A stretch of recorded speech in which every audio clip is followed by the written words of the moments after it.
Allahumma salli ala sayyidina Muhammad wa asghiri zalimin biwalimin wa akhrijna min bainihim salimin wa ala alihi wa sahbihi ajma'in.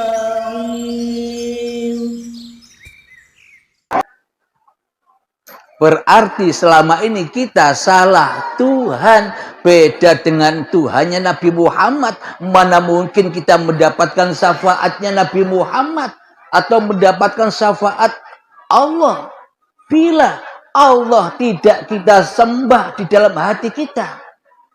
Kita selama ini menyembah diri kita sendiri.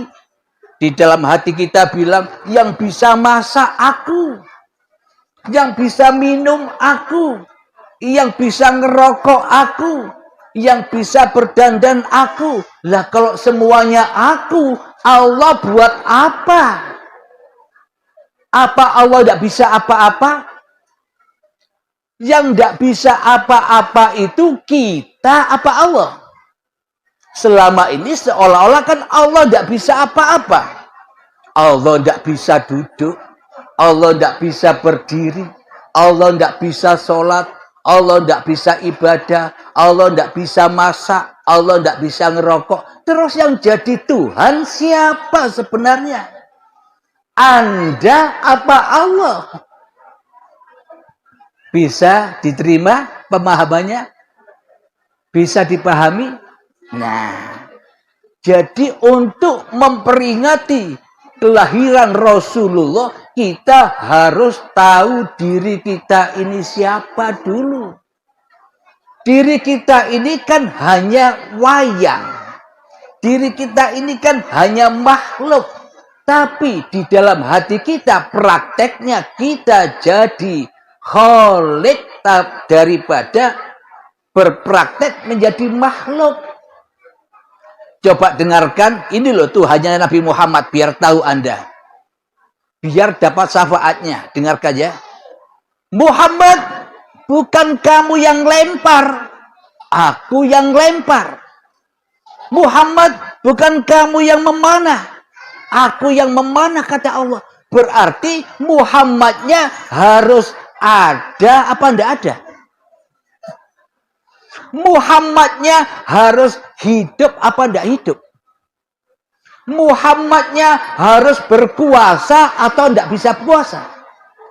Berarti kalau dijabarkan begini, Muhammad, bukan kamu yang masak, aku yang masak. Muhammad, bukan kamu yang duduk, aku yang duduk. Kalau dijabarkan ini ya, Muhammad, bukan kamu yang sholat, aku yang sholat. Siapa Tuhannya Nabi Muhammad? Tuhannya Nabi Muhammad adalah hidup yang selama ini kita akui sebagai hidup kita. Itulah Tuhannya Muhammad Rasulullah. Berhubung kita mengakui bahwa hidup ini hidup kita, kita selamanya tak kenal Tuhan. Karena yang jadi Tuhan kita sendiri selama ini. Kita selama ini tidak sadar bahwa kita selama ini selalu memusuhi Allah. Iya enggak? Mbak Anda merasa Anda yang hidup, Allahnya mati. Allahnya goib, ya kan? Allahnya tidak ada, kan? Berarti kalau Anda mengaku Islam, coba pelajari di Tauhid itu, Allah wujud kidam baqa muhalafatul hawadisi qiyamuhu binafsihi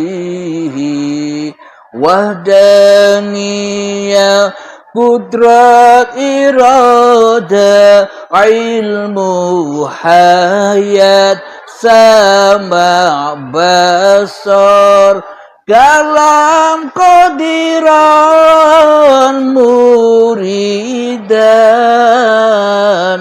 aliman hayyan sami'an basiran mutakalliman. Mohon maaf, tidak ada yang hafal ya. Tidak ada yang hafal. Tidak ada yang hafal, mosok kita mengharapkan syafaatnya Nabi, ya muhal. Ya enggak? Enggak kenal dengan Tuhannya, enggak kenal dengan siapa Rasulullah itu, masa kita berharap-harap pahala dan berharap-harap surga? Coba kita hayati.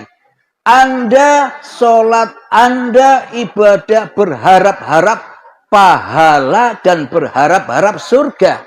Sementara Anda tidak kenal, sementara Anda tidak pernah jumpa dengan siapa yang memiliki pahala, dengan siapa yang memiliki surga. Apa Anda dapat pahala dan surga? Tidak kenal dengan Tuhan yang punya pahala dan surga, kok mengharap-harap surga? Mimpi. Ya enggak? Selama ini kita mimpi. Sholatnya mimpi, imannya mimpi, Tuhannya mimpi, ibadahnya mimpi, sholawatannya mimpi, semua serba mimpi. Karena yang jadi Tuhan di hati Anda sendiri. Ya enggak? Allah wujud, Allah wajib wujud. Tapi di dalam hati kita selama ini, yang wajib wujud siapa? Kan diri Anda semua. Diri kita yang merasa lebih wujud daripada wujudnya Allah. Ya enggak? Allah kita tiadakan. Mestinya yang tiada manusianya. Di sini Allahnya ditiadakan, manusianya yang ada, yang jadi Tuhan. Ini yang tidak kita sadari selama ini. Kita selama ini mentuhankan setan tapi tidak terasa. Ini bukti bahwa kita selama ini beda Tuhan dengan Tuhannya Nabi Muhammad dan Tuhannya para nabi. Kira-kira bisa diterima keterangan ini? Bisa dipahami? Nah, kita di sini harus sadar diri. Coba, seumpama saya usia 50 tahun. Abdul Halim, 50 tahun kamu. 50 tahun yang lalu kamu di mana? Ada apa enggak? Wujud apa enggak? Hidup apa enggak? Kan enggak ada Abdul Halim. Tidak ada wujudnya Abdul Halim. Tidak ada hidupnya Abdul Halim. Tidak ada kuasanya Abdul Halim 50 tahun yang lalu. Yang ada siapa? Yang ada uripe Allah, hidupnya Allah, hayatullah, kekuasaan Allah yang ada pada kedua orang tua kita. Kita tidak ada. Tapi selama kita mengaku ada di dalam hati kita, lebih ada daripada adanya Allah, maka selamanya kita ini bergelimang dosa saja. Kelihatannya sholat, tapi sholatnya dosa. Kelihatannya ibadah, tapi berdosa. Kenapa? Karena tidak pernah bertemu dengan Allah dan Muhammad Rasulullah. Jadi kalau ingin syafaatnya Allah dan Muhammad Rasulullah, ya harus kita bangkitkan. Apanya? Selama ini kan Muhammad Rasulullah kan dikubur. Dikubur di tiap-tiap hati Anda. Iman Anda yang dulu seperti bayi, dikubur dalam-dalam. Sehingga apa? Sehingga Anda yang jadi Tuhan. Maka dari itu Anda selalu disiksa oleh Tuhan. Dengan disiksa dengan apa? Berbagai macam urusan-urusan dunia.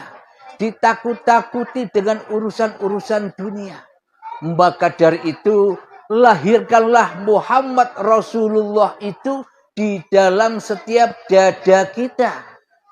Karena hamba Allah itu bukan Muhammad Rasulullah yang sudah wafat di Madinah sana saja. Hamba Allah itu seluruh manusia. Yang dikatakan Muhammad Rasulullah itu adalah seluruh manusia yang sadar di dalam hatinya bahwa dirinya ini hanyalah makhluk. Yang sadar di dalam hatinya bahwa dirinya hanyalah wayang, hanya baju. Masa baju bisa gerak sendiri? Kan tidak mungkin. Baju ini bisa bergerak sholat, baju ini bisa pergi ke pasar, baju ini bisa pergi ke dapur, baju ini bisa pergi bekerja bila dipakai oleh pemiliknya. Tapi bila baju ini ada di almari, ya tidak bisa kemana-mana.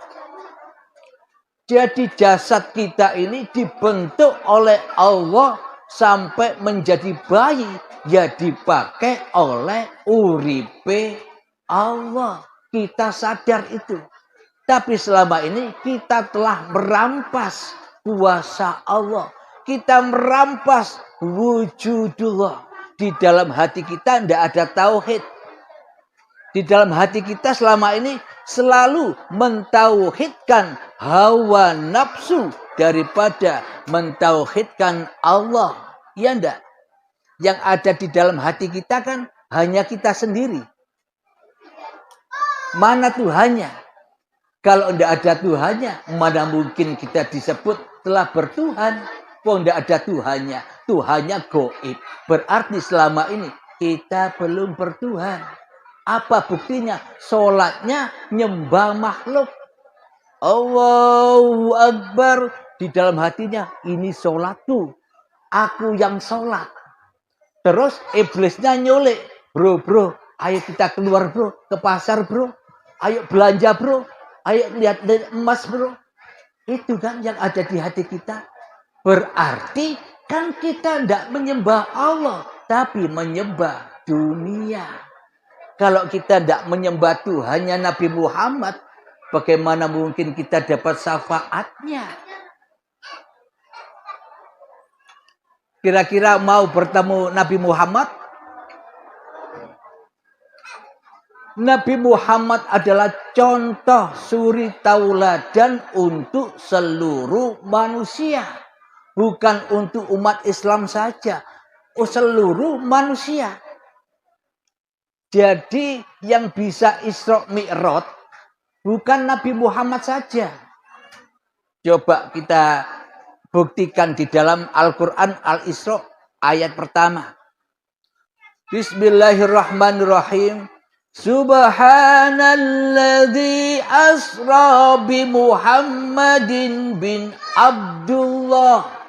Apa begitu bacaannya? Kalau Nabi Muhammad saja yang Isra Mi'raj, bacaannya pasti begitu. Subhanalladzi asra bi Muhammadin bin Abdullah. Berarti yang bisa Isra Mi'raj ya hanya Nabi Muhammad saja seluruh dunia ini. Akan tetapi ayatnya yang benar bunyinya Subhanalladzi asra bi abdihi. Siapa hambanya Allah? Hambanya Allah ya seluruh manusia inilah hamba Allah. Jadi kita pun juga pernah Isra Mi'raj. Minal masjidil harami ilal masjidil aqsa. Kalau dibahas dengan ilmu syariat, ya Masjidil Haram di Mekah, Masjidil Aqsa di Madinah. Tapi bila dikaji dengan babakan tauhid, Masjidil Haram itu mana? Badan. Masjidil Haram itu tanah. Tanah yang suci. Alat untuk menciptakan cikal bakalnya badan ini. Itulah Masjidil Haram, tanah yang suci. Sehingga oleh Allah diproses. Sehingga sampai menjadi bayi. Bayi itulah Masjidil Aqsa yang diberkahi. Jadi hakikatnya seluruh manusia ya diperjalankan Allah, tidak jalan sendiri. Tapi kita selama ini merasa dijalankan Allah apa jalan sendiri? Kan kita selama ini merasa jalan sendiri ya kan? Sholat sendiri, masak sendiri, bekerja sendiri. Berarti kita selama ini berjalan tanpa Tuhan. Karena kita selama ini sejatinya, sesungguhnya tak pernah bertuhan. Allahumma salli ala Sayyidina Muhammad wa asghiri zalimin biwalimin wa akhrijna min bainihim salimin وعلى آله وصحبه